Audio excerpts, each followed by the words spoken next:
ॐ हरिः ॐ श्री गुरुभ्यो नमः। हरिः ॐ। ॐ शन्नो मित्रः शं वरुणः शन्नो भवत्वर्यमा शन्न इन्द्रो बृहस्पतिः शन्नो विष्णुरुक्रमः। नमो ब्रह्मणे नमस्ते वायो त्वमेव प्रत्यक्षं ब्रह्मासि त्वमेव प्रत्यक्षं ब्रह्म वदिष्यामि ऋतं वदिष्यामि सत्यं वदिष्यामि तन्मामवतु तद्वक्तारमवतु अवतु माम् अवतु वक्तारम्। ॐ शान्ति शान्ति शान्तिः। ॐ भद्रं कर्णेभिः शृणुयाम देवाः भद्रं पश्येमाक्षभिर्यजत्राः स्थिरैरङ्गैः स्तुष्टुवागुंसस्तनूभिः व्यशेम देवहितं यदायुः।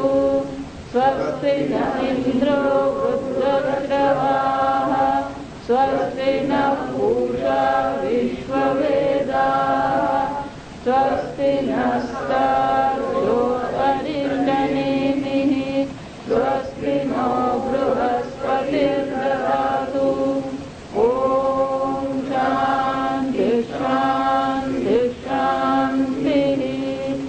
ॐ सहना भवतु सहनौ भुनक्तु सह वीर्यं करवावहै तेजस्विनावधीतमस्तु मा विद्विषावहै।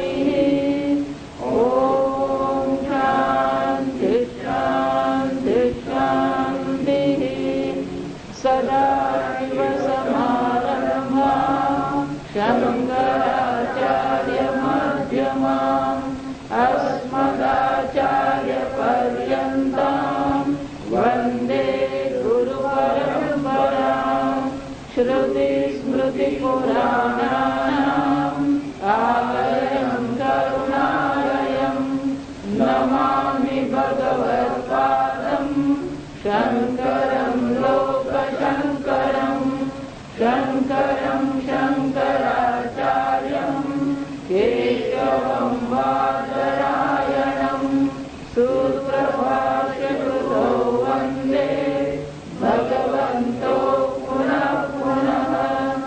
ईश्वरो गुरुरात्मेति मूर्तिभेदविभागिने व्योमवद्व्याप्तदेहाय दक्षिणामूर्तये नमः। निधये सर्वविद्यानां विशदे भवरोगिणां गुरवे सर्वलोकानां दक्षिणामूर्तये नमः। ॐ नमः प्रणवाय शुद्धज्ञानेकमूर्तये निर्मलाय प्रशान्ताय दक्षिणामूर्तये नमः।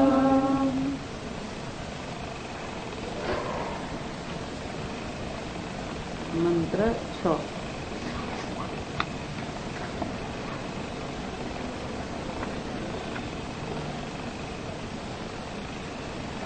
अथादित्ययुदयं यत्प्राचीं दिशं प्रविशति अथादित्य उदयं यत्प्राचीं दिशं प्रविशति तेन प्राच्यान् प्राणान् रश्मिषु सन्निधत्ते तेन प्राच्यान् प्राणान् रश्मिषु सन्निधत्ते यद्दक्षिणां यत्प्रतीचिं यदुदीचिं यदधो यदुदीचिं यदधो जगदूर्ध्वं यदन्तरा दिशो यत्प्रसर्वं प्रकाशयते तेन सर्वान् प्राणान् रश्मिषु सन्निधत्ते प्राणान् रश्मिषु सन्निधत्ते स एष वैश्वानरो विश्वरूपः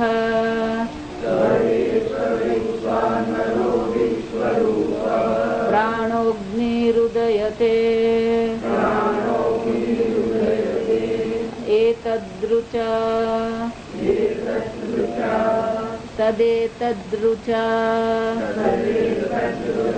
अभ्युक्तम् विश्वं रूपं हरिणीं जातवेदसम्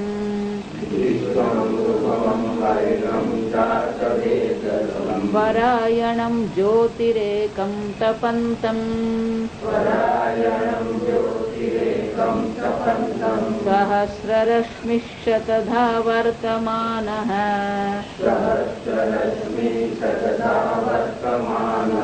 सहस्ररश्मिशतधा वर्तमानः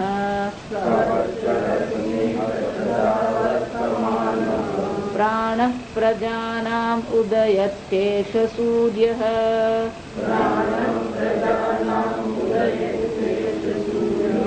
प्राणः प्रजानाम् उदयत्येष सूर्यः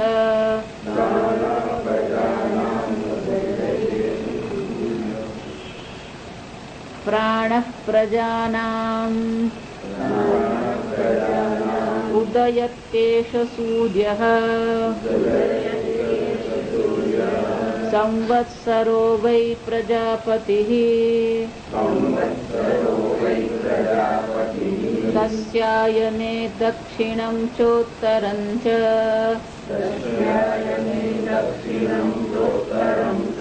तद्येह वै तदिष्टापूर्ते कृतम् इत्युपासते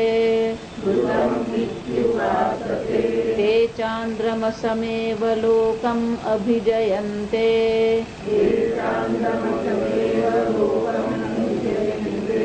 त एव पुनरावर्तन्ते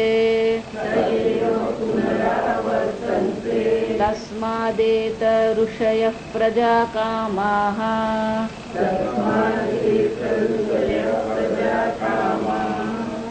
दक्षिणं प्रतिपद्यन्ते एषः वैरयिः यः पितृयाणः પ્રજાપતિએ રઈ અને પ્રાણની જોડીને ઉત્પન્ન કરી. રઈ ભોગ્ય છે, અન્ન છે, ચંદ્ર છે. સંપૂર્ણ જગત રઈ એવ સર્વમ, આ બધું રઈ જ છે, ભોગ્ય જ છે. તો જે પ્રકારથી શંકરાચાર્યજી આગળ કહે છે 9મા 6ઠા શ્લોક મંત્રમાં, તથા અમૂર્ત અપી પ્રાણ અત્તા સર્વમેવ, જે રીતે રઈ સર્વ છે, ભોગ્ય છે, એ જ પ્રકારથી આ જે પ્રાણ છે, જે અત્તા છે, જે આદિત્ય છે, એ પણ સર્વ છે. સર્વ ભોગ્ય પણ છે, સર્વ ભોગતા પણ છે. જો સમજવાનું, ભોગ્ય પણ સર્વ છે, ભોગતા પણ સર્વ. એક દ્રષ્ટિએ ભોગ્ય છે, બીજી દ્રષ્ટિએ ભોગતા. જેવી રીતે બીજ વૃક્ષનું કારણ છે અને બીજ વૃક્ષનું કાર્ય પણ છે. બીજમાંથી જ વૃક્ષ ઉત્પન્ન થાય, તો બીજમાંથી વૃક્ષ ઉત્પન્ન થયું, તો બીજ વૃક્ષનું શું થઈ ગયું? કારણ થઈ ગયું. પણ એ વૃક્ષમાંથી જ બીજ બને છે, તો બીજ વૃક્ષનું શું થઈ ગયું? કાર્ય થઈ ગયું. આમ આ દ્રષ્ટિ છે. એટલે કે છે રૈહિ એવ સર્વમ. 5મા મંત્રમાં કીધું આ ભોગ્ય છે, આ જગતમાં સર્વ વસ્તુ ભોગ્ય માત્ર છે, ચંદ્ર માત્ર છે. એ જ રીતે હવે કે છે, હવે આ 6ઠા મંત્રમાં કે છે આ જે પ્રાણ છે, જે આદિત્ય છે, એ જ સર્વ છે. કેમ?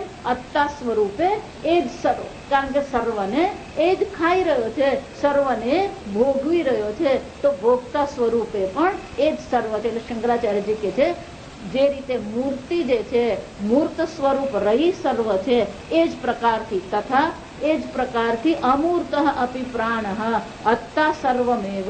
આ અમૂર્ત પ્રાણ જે છે, જે સૂક્ષ્મ પ્રાણ છે, જે અત્તા છે, એ જ સર્વ છે. યચ્ચ અધ્યમ, જેવી રીતે અધ્યમ એટલે કે જે અન્ન જેવી રીતે સર્વ છે, એ જ રીતે અત્તા પણ સર્વ છે. કથમ, કેવી રીતે તમે કહો છો? એટલે મંત્રમાં કે છે અથ આદિત્ય ઉદયમ યત પ્રાચીમ દિશમ પ્રવિશતિ. યથા, જેવી રીતે સૂર્ય જે છે ઉદયન ઉગી રહ્યો છે, ક્યાં ઘડી?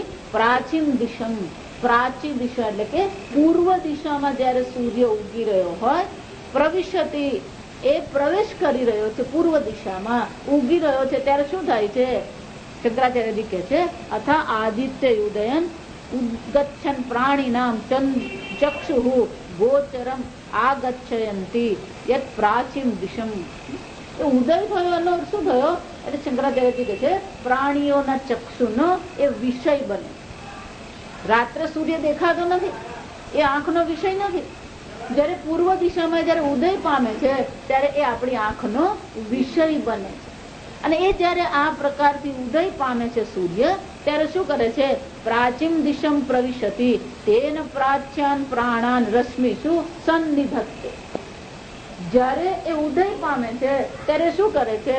તો કે રશ્મિષુ, એની જે રશ્મિઓ છે, એનો જે પ્રકાશ છે, એનું જે તેજ છે, એ તેજ દ્વારા પ્રાચી દિશામાં, પૂર્વ દિશામાં જેટલા પણ પ્રાણ છે, એટલે કે જેટલા પણ પ્રાણીઓ છે, એ સર્વ પ્રાણીઓને શું કરી દે છે? સન્નિધત્તે, એમાં પ્રવેશ કરી દે છે, એને પોતાની રશ્મિઓ દ્વારા વ્યાપ્ત કરી દે છે.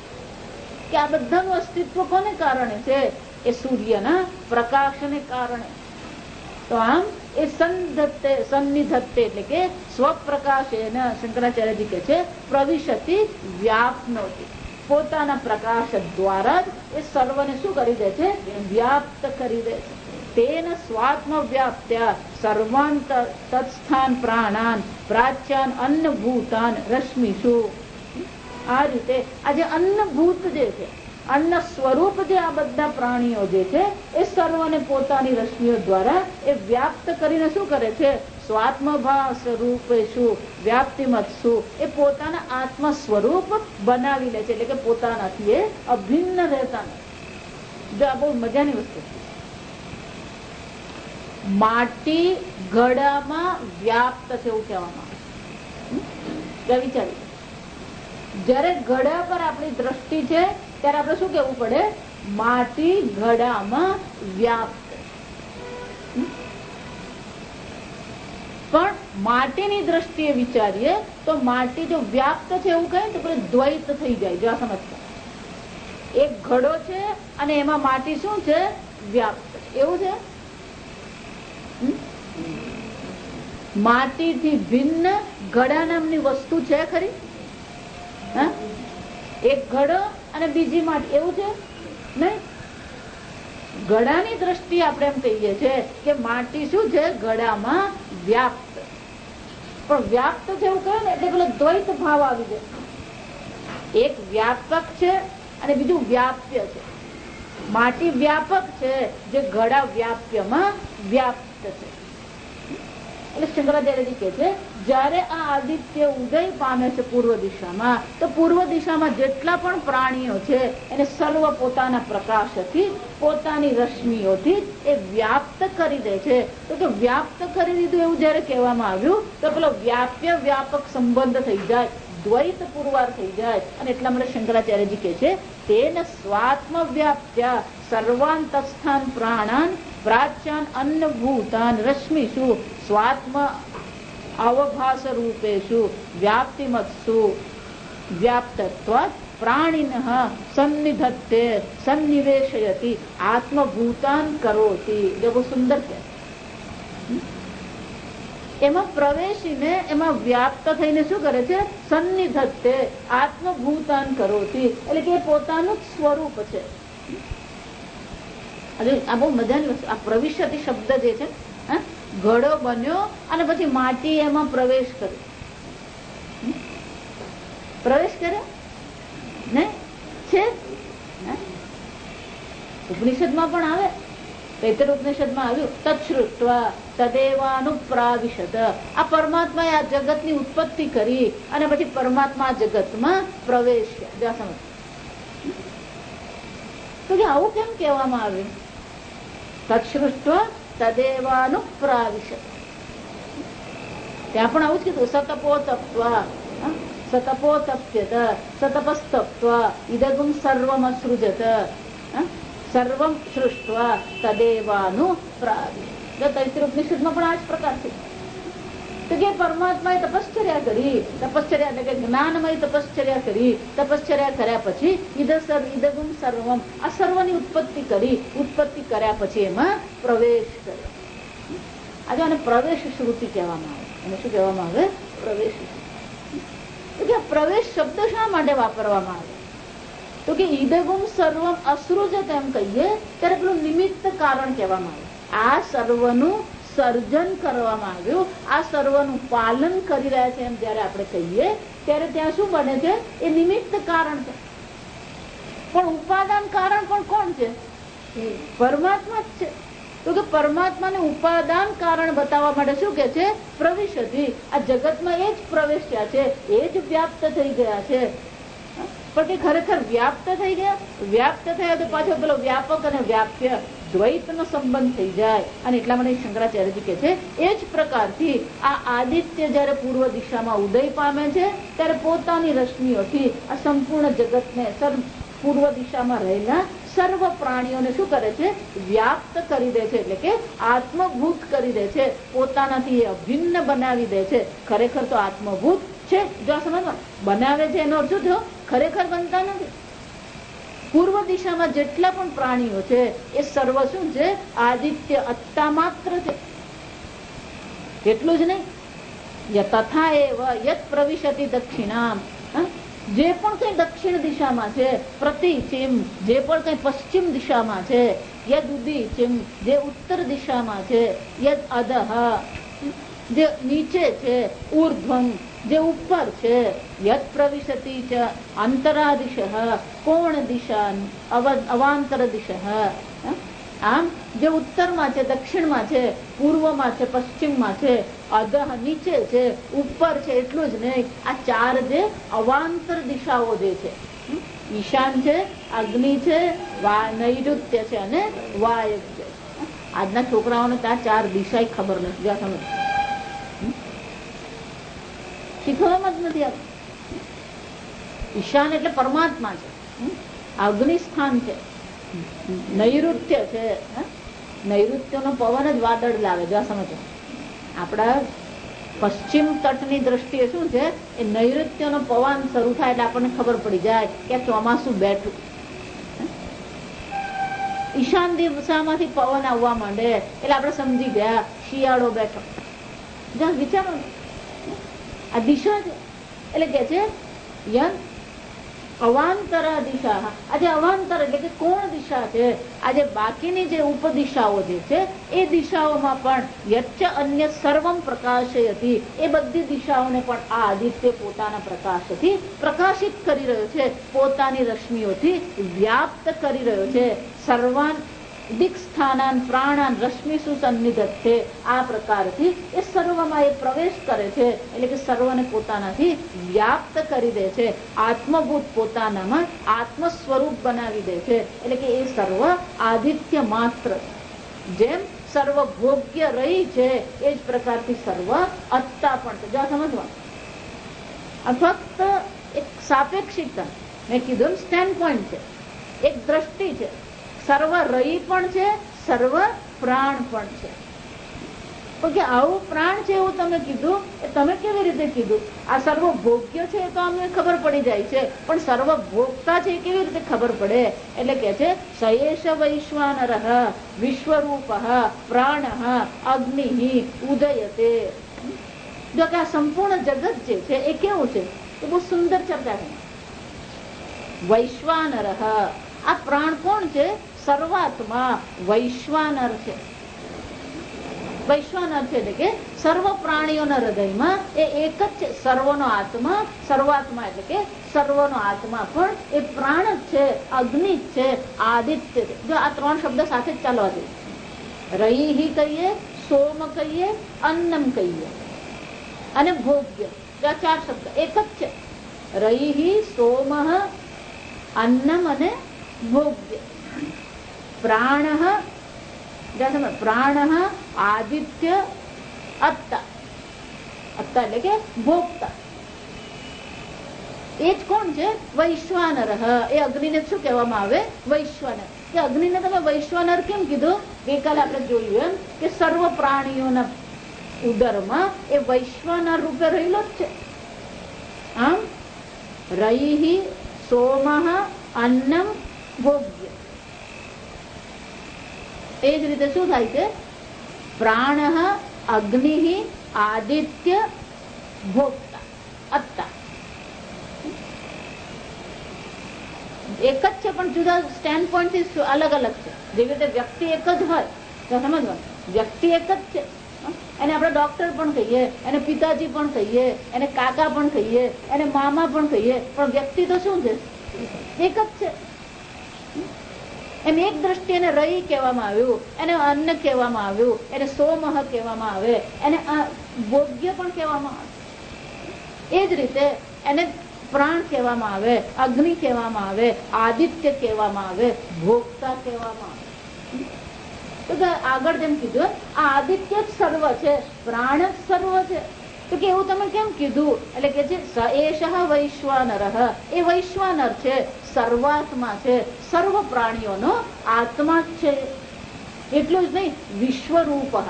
આધ્યાત્મની દ્રષ્ટિએ જોઈએ તો એ સર્વનો આત્મા છે.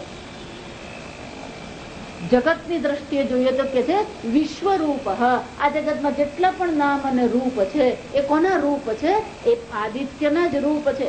પ્રાણ, અગ્નિ, ઉદયતે.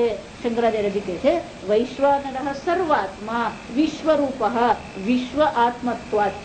આ જગતનો આત્મા પણ એ જ આદિત્ય છે, એ જ પ્રાણ છે, એ જ અગ્નિ છે.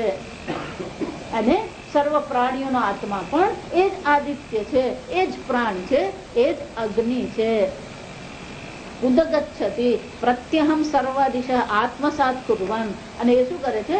દરેક દિશામાં એ ઉદય પામી રહ્યો છે.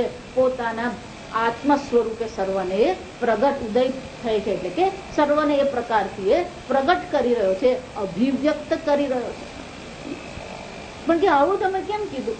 જો આપણે આગળ જોઈ ગયા, આ ઉપનિષદ જે છે એ બ્રાહ્મણ વિભાગમાં છે. ઉપનિષદ વેદના બ્રાહ્મણ વિભાગમાં. મુંડક ઉપનિષદ છે એ મંત્ર વિભાગમાં. જ્યાં સમજો બેંકમાં હોય ને તો પેલો મેનેજર હોય,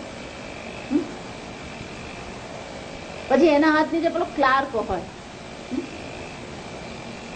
તો ક્લાર્ક આપણને કંઈક કે પછી એને પ્રમાણભૂત કરવા માટે આપણે શું કરીએ? પેલા મેનેજરને પૂછી લે, સાહેબ આને આવું કીધું એ તો બરાબર છે ને, હું આમ કરી દઉં. તો પ્રમાણભૂત કોણ છે? ઓથોરિટી કોણ છે?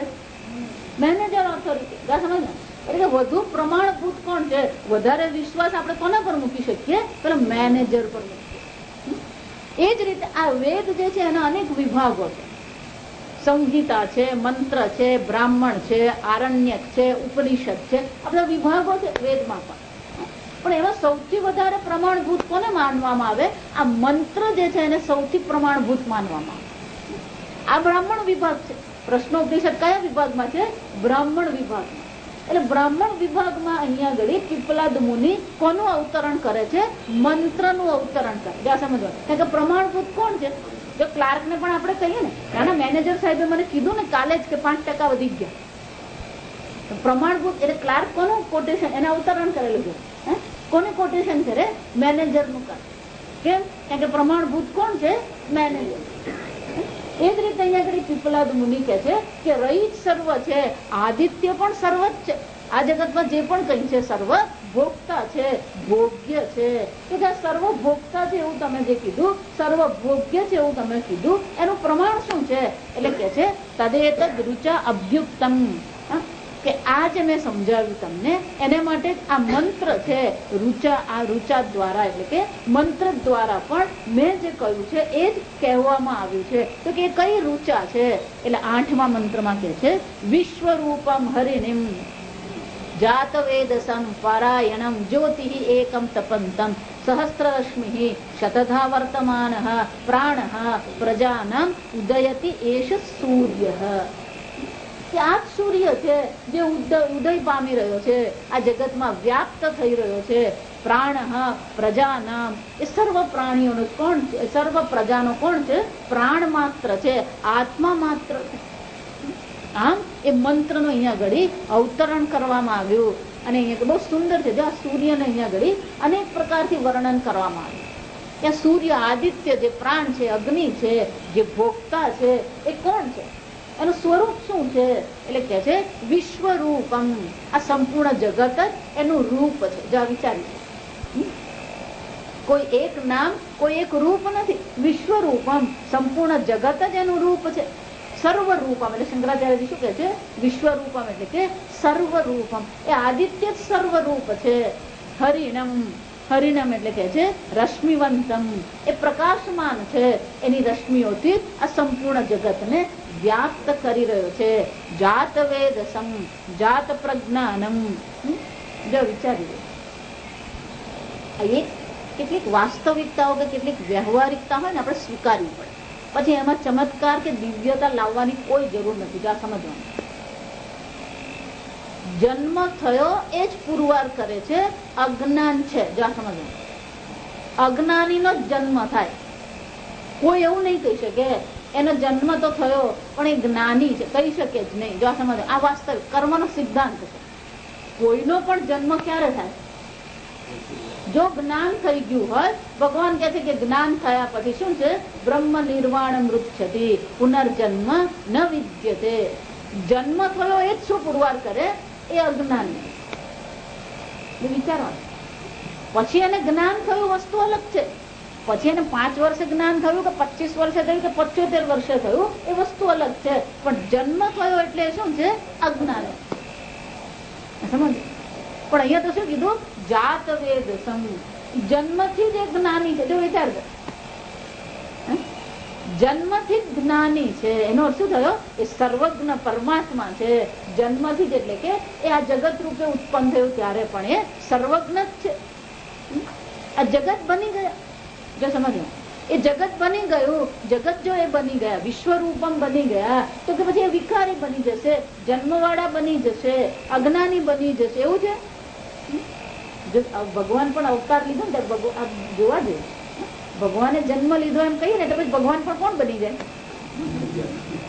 અજ્ઞાની બની જાય. એટલે ભગવાન શું કે છે? અજોપી સન અવ્યયાત્મા ભૂતાનામ ઈશ્વરોપી સન. અર્જુન હું કોણ છું? અજહ છું. અજોપી સન, અજ હોવા છતાં પણ ભૂતાનામ ઈશ્વરોપી, આ સંપૂર્ણ જગતનો ઈશ્વર હોવા છતાં પણ આત્મ માયા, મારી માયાને શું કરું છું? મારા વશમાં કરીને હું શરીર ધારણ કરું છું. જો આ સમજ. નહીં તો બસ ભગવાને અજ્ઞાની બની જાય. આપણે જન્માષ્ટમી ઉજવીએ, રામનવમી ઉજવીએ આપણે. અક્ષય તૃતીયા એટલે સરસ્વતી માતાનો જન્મ દિવસ કહેવાય ખરે. એટલે આ બધું ઉજવે ને પછી આપણા મનમાં એમ થાય તો પછી કૃષ્ણ ભગવાનનો જન્મ થયો એટલે કૃષ્ણ ભગવાન પણ કોણ હોવા જોઈએ? અજ્ઞાન.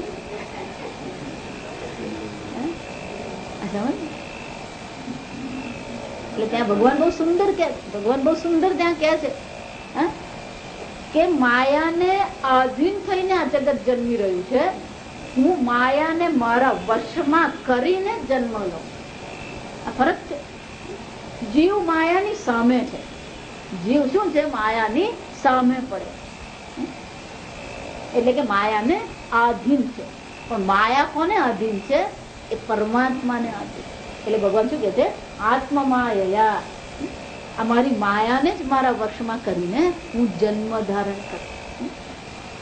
કૃષ્ણ લીલા સાંભળીએ ને જાત જાતના વિરોધાભાસ દેખાયા. સમજવાનું, કૃષ્ણ ભગવાન એટલે જ વિરોધાભાસ. ઉભાય સીધા નથી. જો સમજવાનું, એમનું એક કે અંગે સીધું નથી. ઓછામાં ઓછી ત્રિભંગી લલિતાકૃતિ કહેવામાં આવે. ભગવાન શ્રી કૃષ્ણ શું કહેવામાં આવે? ત્રિભંગી લલિતા. વાંકા જ, એમનો પગ વાંકો છે, એમની કમર વાંકી છે, એમની ડોક વાંકી છે, એમનું બસ એની આંખે પછી આ બાજુ ડોક નમેલો હોય પણ આંખ આ બાજુ હોય. શ્રી કૃષ્ણ રામજીનો જન્મ આપણે ઉજવીએ, પણ એ ઈશ્વર જયારે શરીર ધારણ કરે ત્યારે ઈશ્વર શું કરે છે? પોતાની માયાને પોતાના વશમાં કરીને યદા યદા હિ ધર્મસ્ય ગ્લાનિર્ભવતિ, જયારે જરૂર પડે ત્યારે ઈશ્વર પણ શું કરે છે? પોતાની માયાને વશમાં કરીને આ શરીર ધારણ. આપણ તો માયા એટલે પહેલી માયા કઈ છે કે પરજન મોહિની માયા, અન્યને મોહિત કરનાર. તે અન્ય પરજન જે છે એને એવા ભગવાન મોહિત કરી નાખે કે પેલો સમજી જ નહીં શકે કે આ તો સાક્ષાત નારાયણ છે. એને શું માનવા માંડે? એક મનુષ્ય માત્ર માને. પરજન મોહિની, સ્વજન મોહિની માયા. યશોદા માતાને પણ ભગવાને શું કરેલા? મોહિત કરી રાખે. તો જ પેલો પુત્ર ભાવ આવે. જો આ નારાયણ છે એમ કહી દે તો પેલો પુત્ર ભાવ આવે જ ને. માં યશોદાને પુત્ર ભાવ ક્યારે આવે? તો વિચાર, આમ બધાને ગોપીઓને પણ, ગોપીઓ કોઈ સામાન્ય ને રૂચા હતી, સમજવાનું. એક એક ગોપી એક એક શું હતી? રૂચા, વેદની રૂચાઓ હતી. પણ એ વેદની રૂચા તો જ્ઞાન છે, તો એમને પણ શું કરવા પડે? મોહિત કરે તો પેલી ગોપી ભાવ આવે. જ્યાં સમજતો, એટલે સ્વજન મોહિની માયા એને કહેવાય. અને ત્રીજી ભગવાનની માયા, એ લીલા માટેની જ માયા છે. એને શું કહેવામાં આવે? સ્વમોહિની માયા. ક્યારેક ભગવાન પોતે મોહિત થઈ જાય. આ બધું ભગવાન લીલા કરે ને બધું પૂછવાનું નહીં. એટલે રામનું ચરિત્ર સાંભળે બહુ સીધું લાગે, આમ સીધી લીટી પર ચાલતું. તો કૃષ્ણ ભગવાનની લીલા સાંભળીએ એટલે ભગવાનની ત્રીજી માયા કઈ છે? ભગવાન પોતે ક્યારેક એવી લીલા કરે જાણે પોતે શું થઈ ગયા? મોહિત થઈ ગયા. કે રાધા સાથે જયારે ભગવાને લીલા કરી ને ત્યારે ભગવાન પોતે જાણે કે ખરેખર મોહિત થઈ ગયા. પણ રાધા સિવાય કશું અમને દેખાય જ નહીં.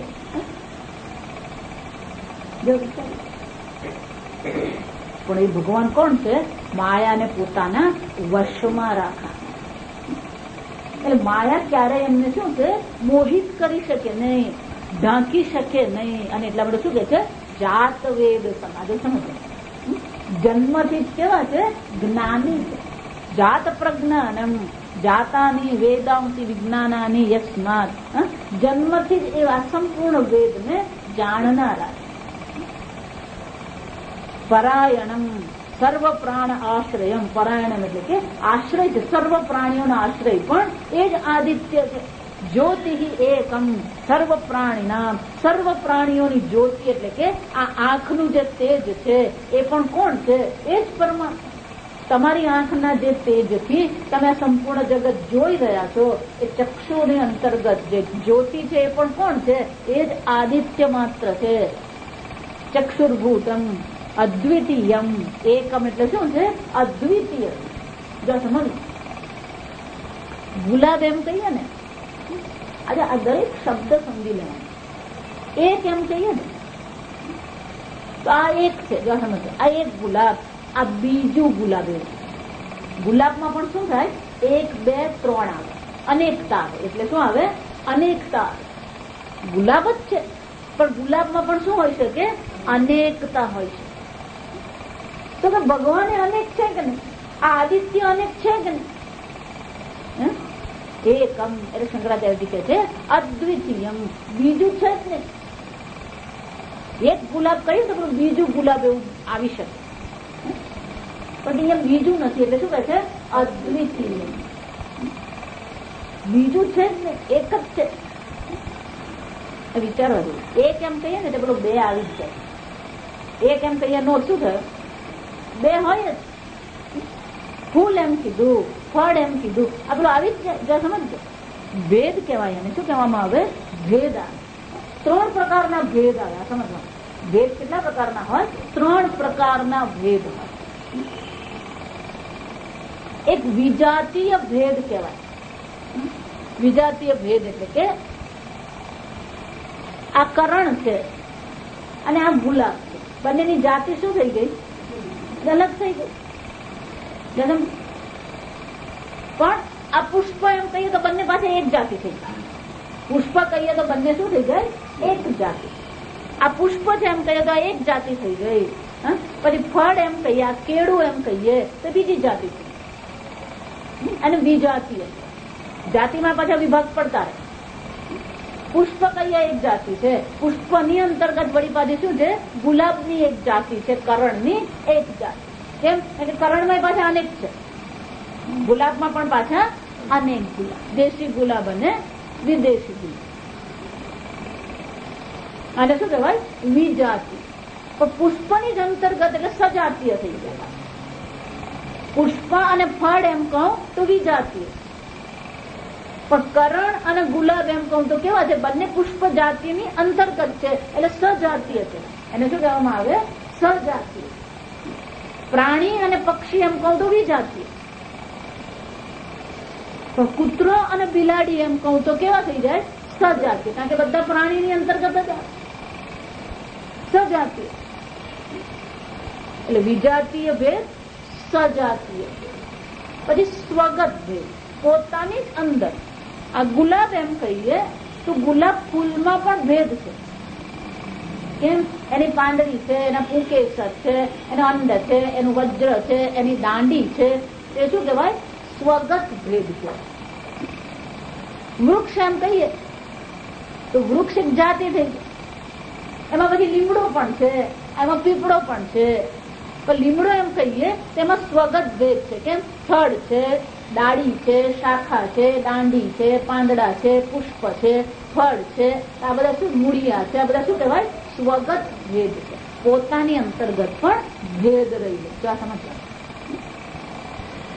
ત્રણ પ્રકારના ભેદ છે: વિજાતીય ભેદ, સજાતીય ભેદ અને સ્વગત ભેદ. એકમ એમ જયારે કહેવામાં આવે તો આજે સજાતીય ભેદ જે છે, ગુલાબ અને ગુલાબ એમ કહીએ તો શું થયા? એક જ જાતિના થયા. તો એકમ કહીને જયારે શંકરાચાર્યજી કહે છે અદ્વિતીયમ, એટલે કે કોઈ સજાતીય ભેદ એમાં જોવા મળતો નથી. એટલા માટે વેદના એક એક શબ્દના અનેક અર્થ છે. આપણે એમ જ લાગે એક આ પતિ ગયું, એક આદિત્ય. એક આદિત્ય એમ ને પેલો બીજો છે જ નહીં. એટલે શંકરાચાર્યજી શું કહે છે? અદ્વિતીય. સજાતીય ભેદ એમાં શક્ય છે. વિજાતીય તો છે જ નહીં. કેમ? એક આદિત્ય જ સર્વ છે એમ કહી દીધું. આદિત્ય જ સર્વ છે એમ કીધું એટલે વિજાતીય તો પ્રશ્ન જ નથી. પણ કે સજાતીય એટલે બીજો આદિત્ય હોઈ શકે જ નહીં. એકમ અદ્વિતીયમ વિચારવાનું. આમ વિશ્વરૂપમ હરિણમ જાતવેદસમ પરાયણમ, સંપૂર્ણ જગતનો જે આશ્રય છે, સંપૂર્ણ જગતમાં જે આ જ્યોતિ પણ જે છે, પ્રકાશ પણ જે છે, એ આદિત્ય માત્ર છે. એકમ, એક અદ્વિતીય છે. તપંતમ, આ સંપૂર્ણ જગતને તપાવનાર. તાપ ક્રિયામ કુર્વાણમ સ્વાત્માનમ સૂર્યમ સૂરયઃ વિજ્ઞાતવંત બ્રહ્મવિદ. તપંતમ એટલે કે આ સંપૂર્ણ જગતને જે ઉષ્મા છે, ગરમી છે, એ પણ કોણ છે? એ સૂર્ય છે. પણ અહીંયા ઘડી જો આ સમજવું, થોડુંક વ્યાકરણ જરાક જોવાનું.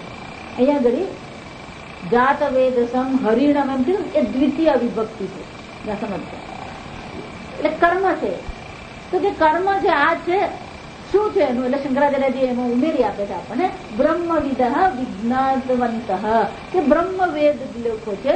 એટલે કે જે બ્રહ્મ જ્ઞાનીઓ જે છે એ સૂર્યને આ પ્રકારથી જાણે છે. વિજ્ઞાતવંત એટલે કે એ જે આદિત્ય છે એને આ પ્રકારથી એ લોકો જાણે છે. એ આદિત્ય કેવો છે? સર્વના આત્મ સ્વરૂપે છે, પ્રકાશવંત છે, જ્યોતિ છે, એક અદ્વિતીય છે. જન્મથી જ કેવો છે? એ જ્ઞાની છે. આવા સૂર્યને કોણ? આ બધા જાણે છે. કોણ જાણે છે? જે બ્રહ્મ જ્ઞાનીઓ છે એ સૂર્યને આ પ્રકારથી જાણે છે.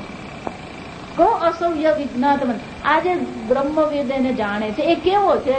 સહસ્ર રશ્મિ, એ સૂર્યનું પોતાનું સ્વરૂપ શું છે?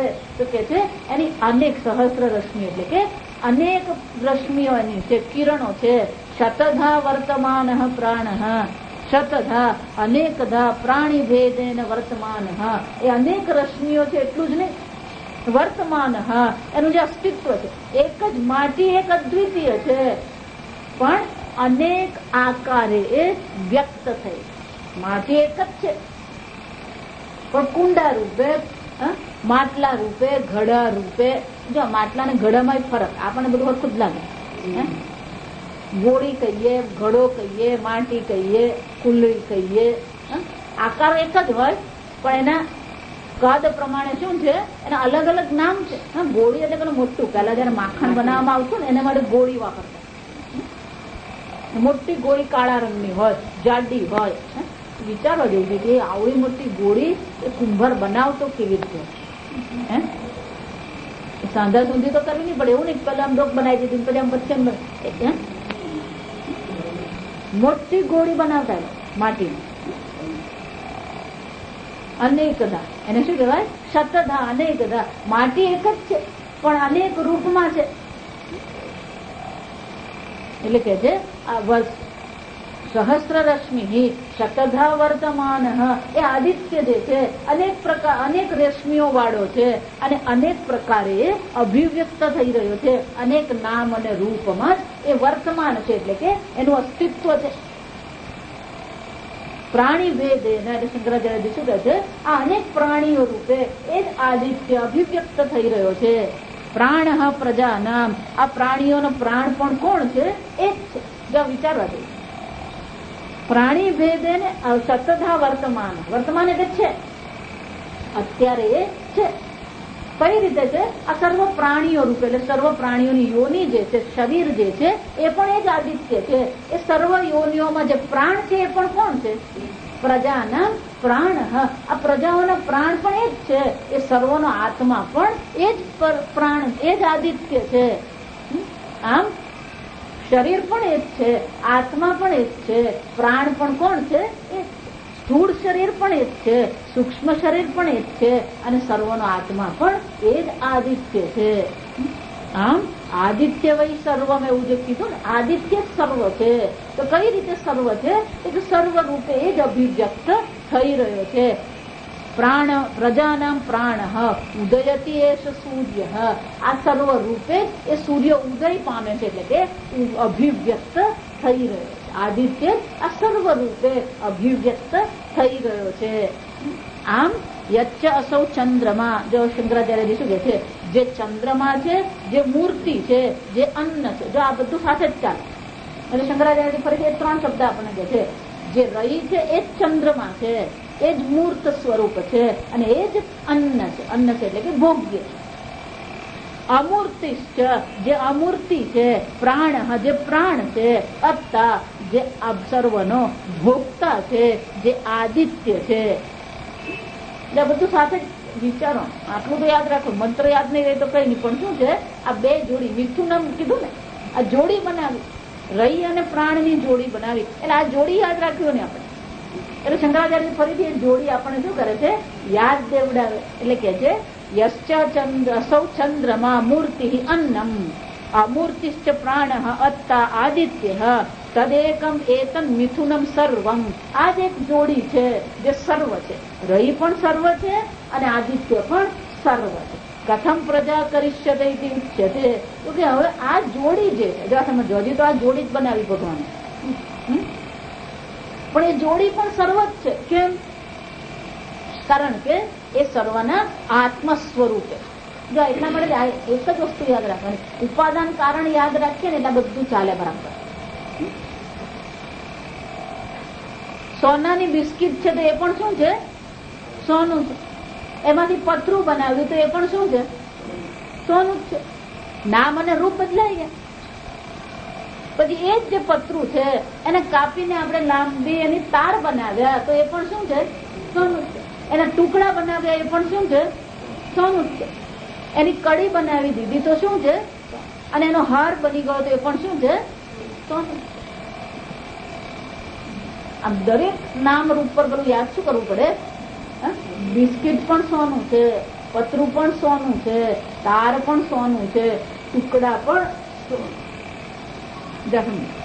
કેમ? કારણ કે સોનું શું છે? ઉપાદાન કારણ. સોનું શું છે?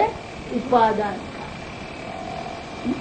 કાર્ય ગમે તે રૂપમાં હોય પણ કારણ તો એમાં વ્યાપ્ત છે. એને શું કહેવામાં આવે?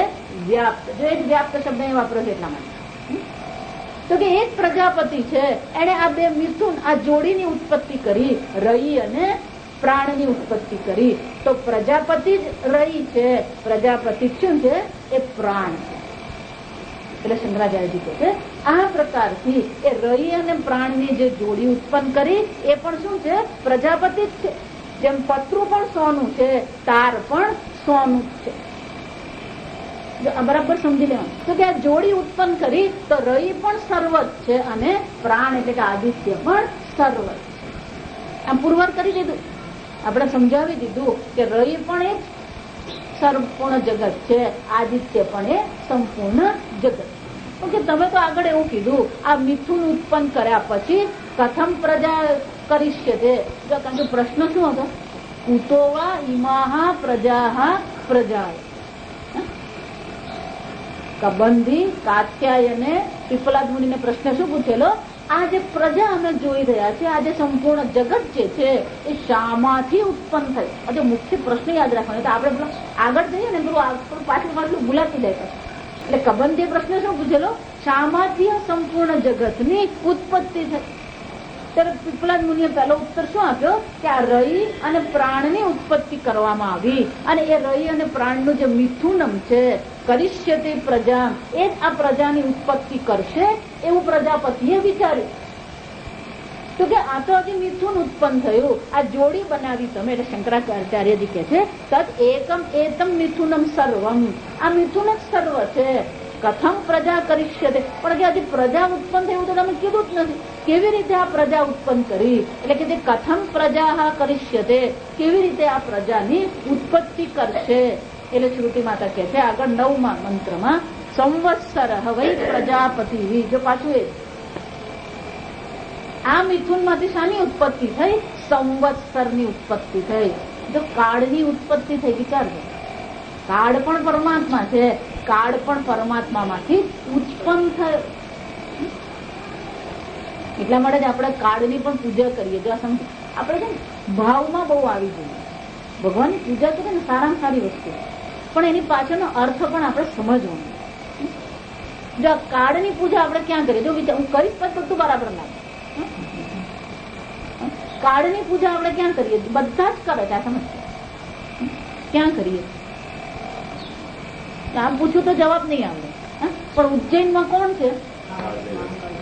મહાકાલ. તે કોણ છે? હા, ઉજ્જૈનમાં એક જ્યોતિર્લિંગ કયું છે? મહાકાલેશ્વર. ત્યાં ભગવાનની કયા સ્વરૂપે પૂજા થાય છે? કાળ સ્વરૂપે પૂજા થાય. જો વિચાર, મહાકાલેશ્વર ભગવાન છે.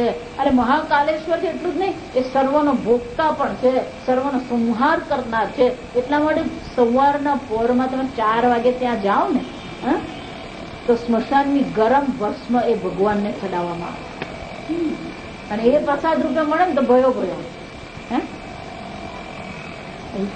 કેમ? કાળ છે.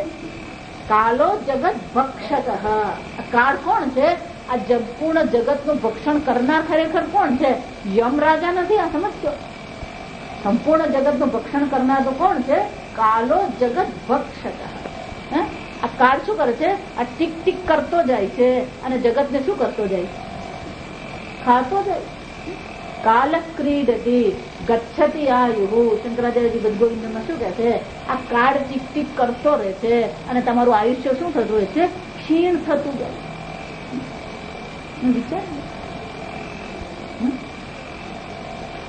મહાભારતમાં એવી વાર્તા છે. બ્રાહ્મણ કુવામાં પડ્યો, પછી કે પેલા 2 દોરડા હતા, એક સફેદ અને એક કાળ. પછી પેલો ઉંદર એને કાતરી રહ્યો અને એના પર જ એ શું કર્યો હતો? એ પકડીને બેઠો. નીચે પેલો નાગ હતો, ઉપર જેવો એ પડ્યો ને પેલું આમ હલ્યો વૃક્ષ અને એના પર મધપૂડો હતો અને વૃક્ષ હલ્યું ને એટલે પેલો મધપૂડો જરાક તૂટ્યો. એ જેવો મધપૂડો તૂટ્યો એટલે પેલું મધ પડતું હતું અને મધ સીધું શું છે? એ બ્રાહ્મણના મોઢામાં પડતું હતું. આ રૂપક છે, આપણા જીવનનું રૂપક છે.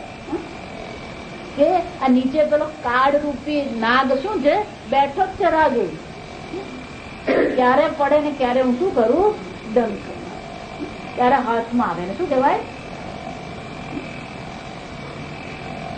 અને ઉંદર જે છે એ શું કરી રહ્યો છે, પેલા સફેદ અને કાળા જે બે છે, દિવસ અને રાત ને શું કરી રહ્યો છે, કાતરી રહ્યો. કાલ ક્રીડતી, આ કાળ શું કરી રહ્યો છે, પણ એ બ્રાહ્મણ તો ક્યાં ગળી છે, એટલું મધ ચાખવામાં જ મજા માણી રહ્યો છે. એમ આપણે પણ શું કરીએ, એ જ હાલત આપણે. અમારું વલહાડ, અમારું ઘર, અમારા છોકરા છે અહીંયા, વિચાર એટલું મધ માણવામાં એવા પડ્યા છે કે પેલો નીચે કાળતરો નાગ બેઠો છે, આ ઉંદર કાતરી રહ્યો છે. એટલે શંકરાચાર્ય શું કે છે, કાલ ક્રીડતી ગચ્છતિ આયુ તદપી ન મુંચતી આશા પાયુ. તોય હજી શું છે, આશા છૂટતી, મોહ છૂટતો નથી, આસક્તિ છૂટતી. આમ કાળ એ શું છે, ભગવાન છે, આ સમજવાનું. એ અહીંયા કીધું સંવત્સર વૈ પ્રજાપતિ. સંવત્સર, આજે સંવત્સર એટલે વર્ષ, એક વર્ષને શું કહેવામાં આવે, સંવત્સર કહેવામાં. તો કે આ મિથુન માંથી પહેલી કોની ઉત્પત્તિ થઈ, સંવત્સર ની ઉત્પત્તિ થઈ. તો કે મિથુન માંથી સંવત્સર ની ઉત્પત્તિ થઈ તમે એમ કહો છો, તો ફરીથી પાછું એ જ જોવા, પતરામાંથી તાર, જો બિસ્કિટ માંથી તાર નહીં બને, આ સમજજો. બિસ્કિટ માંથી તાર નહીં બને, તાર શામાંથી બને, પતરામાંથી જ બને. જો સમજો, ક્રમ પણ યોગ્ય છે. પણ બિસ્કિટ માંથી પતરું બન્યું, પતરું પણ સોનું છે, પતરામાંથી તાર બન્યા, તાર પણ શું છે, એ પાછું ઉપર જ પહોંચી જાય. જો સમજો, પછી તાર પતરું છે એમ નહીં કહેવાનું, તાર શું છે, તાર માંથી ટુકડા બન્યા, ટુકડા પણ શું છે, એમ કે છે કે આ પ્રજાપતિ માંથી રહી અને પ્રાણ નું મિથુન બન્યા. એ બંને સર્વ છે, કારણ કે પ્રજાપતિ સર્વ છે. અને એ જ મિથુન માંથી શું બન્યું, સંવત્સર બન્યો. તો સંવત્સર પણ શું છે, પ્રજાપતિ. એટલે પહેલું શું કહી દીધું, સંવત્સરો ભાઈ પ્રજાપતિ. એ સંવત્સર ની ઉત્પત્તિ થઈ, એ મિથુન માંથી શું બન્યું, સંવત્સર ની રચના કરવામાં આવી. પણ એ સંવત્સર પણ છેવટે કોણ છે, પ્રજાપતિ. આપણે ઉપર પહેલું પહોંચી જવાનું, જ્યાં સમજવાનું. એટલા માટે આ બહુ મજાની વસ્તુ છે. આપણે જોઈએ ને તો આપણો આ જગત જે અનુભવ કરી રહ્યા છે એને જ એક આપણે દ્રષ્ટિ આપે. રહી અને પ્રાણ એટલે કે અન્ન અને ભોગતા, ભોગ્ય અને ભોગતા છે. ભોગ્ય પણ એ જ પરમાત્મા છે, ભોગતા પણ એ જ પરમાત્મા. અન્ન પણ એ જ પરમાત્મા છે, અન્નને ખાનાર અન્નદાહર પણ પરમાત્મા છે, અને એને પચાવનાર વૈશ્વાનર પણ એ જ પરમાત્મા. આમ સર્વાત્મ ભાવ છે. જો તમે એટલા માટે વેદાંત જે છે એ એકડ એક થી શરૂ નહીં થાય. પહેલેથી જ શું કરે છે, ઓનસ્લોટ કહેવાય, પહેલેથી જ કહી દે છે આ સંપૂર્ણ જગત બ્રહ્મ માત્ર. એનાથી જ શરૂ કરવાનું. પછી એને સમજવા માટે શું કરવાનું છે, આ બધી પ્રક્રિયા છે. રહી અને પ્રાણ અને મિથુનની પણ શું છે, એક પ્રક્રિયા છે. જ્યાં સમજો, આ સૃષ્ટિની જે રચના કરવામાં આવી, એ સૃષ્ટિની રચના કરી, એમાં સૃષ્ટિ મહત્વની નથી આપણા માટે, રચના કરી એ મહત્વની નથી. પણ આ જે પણ કઈ છે સર્વ બ્રહ્મ માત્ર છે. એ સમજાવવા માટે કોની ચર્ચા કરવામાં આવે છે, આ સૃષ્ટિની ચર્ચા કરવામાં આવે.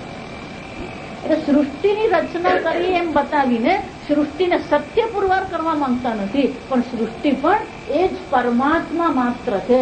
એ સમજાવવા માટે સૃષ્ટિ છે.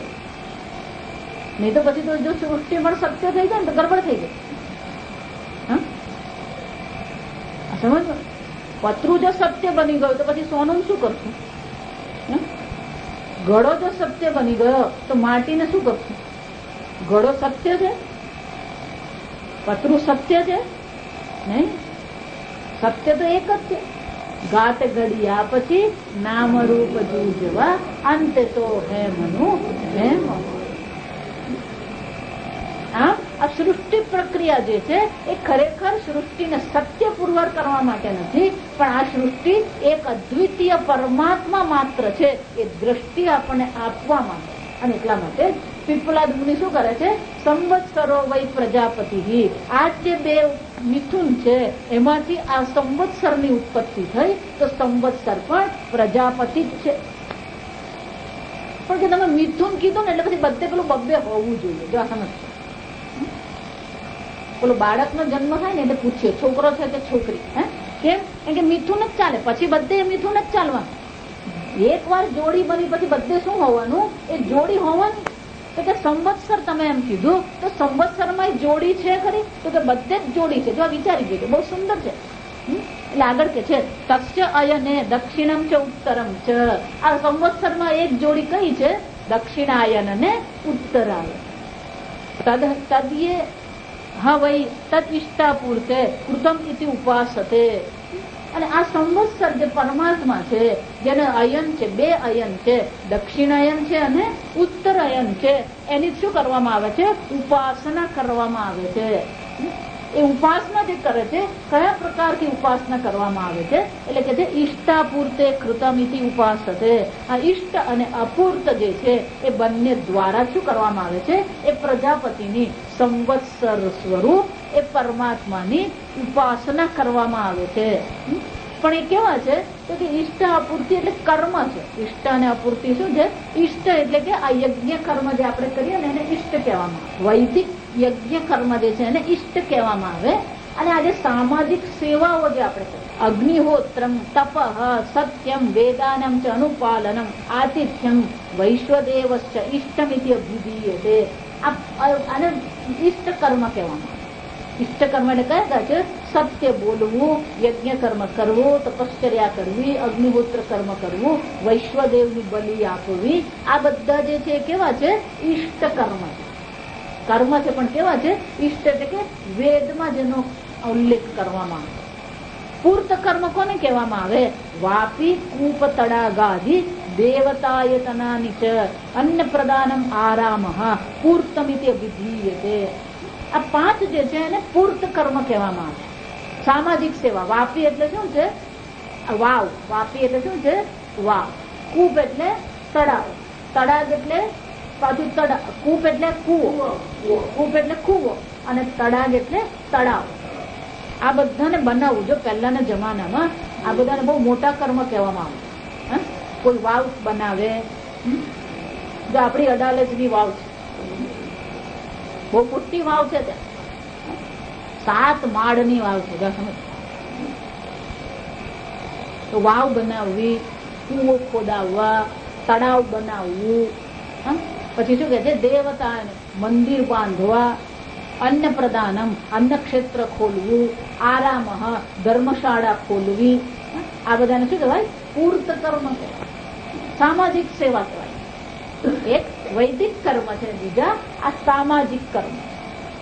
એટલે કે છે ઈષ્ટાપૂર્તે કૃતમ ઇતિ ઉપાસતે, કે આ કર્મ દ્વારા એ સંવત્સરની ઉપાસના કરવામાં આવે છે.